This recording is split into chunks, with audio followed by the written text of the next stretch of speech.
Since the very beginning of the COVID-19 pandemic, we've heard stories of loss and lasting illness.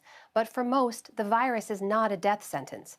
So tonight, we wanted to bring you some of those stories of survival and hope.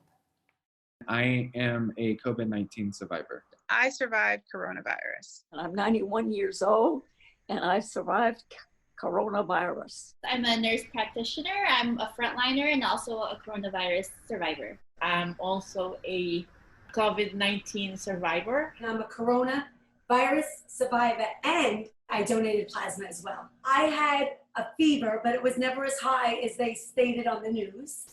I was very lethargic. I've gotten sick, but I've never, it felt like I was at a sauna or a sweat lodge, where I was just wet. Body aches, fatigue, and then a little bit of nausea.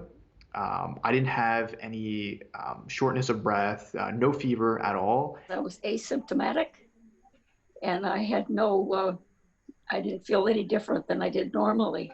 They did a chest x-ray and I had a severe bilateral pneumonia.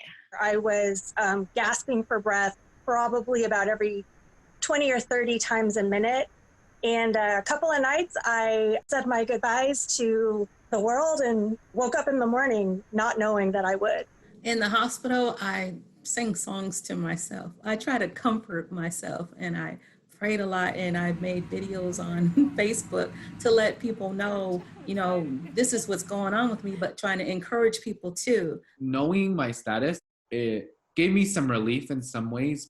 This is not good news, I'm positive, but it's also good news in a sense that I can focus my body on where I need healing. I would take in a very, very, very deep breath and hold it for 5 seconds, and then I would breathe out very slowly, and I would do that over and over. During those moments, I just would think about how I needed to get well for my kids and that I had so much to live for. Even if you're someone who's relatively healthy, living an active lifestyle with no underlying illnesses and relatively young, your life can really be impacted by this virus. Some patients are kind of on the fence sometimes when reaching out to their primary care doctor. But if there's something that's off and you're concerned, definitely seek medical advice. Don't wait.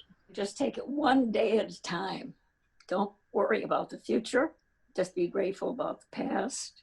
I always thought that at the end of my life, I would have time to say goodbye, and maybe not. I'm going to, spend my time to make sure that the people I love know that and why. I had no idea how much people cared for me. You just never know the difference that you make in someone's lives. And I've heard people say that to me, wow, we really need you to get better because you're an inspiring person to me. And I'm like, really? Thank you. I made it. I got my double negatives, and I'm so excited. I got to hug my daughter. I got to touch her face. I got to feel like mom again instead of some just big ball of germ. I just feel lucky to be alive. One thing that has helped me through this process is having hope. I'm taught through everything you face in your life, you always have sehasin, or hope.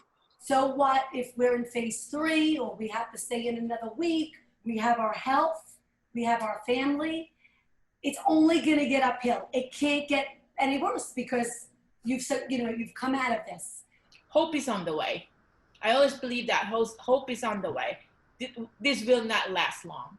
The morning is going to come if you could just make it through those tough moments. Hang on, stay strong. You could do it.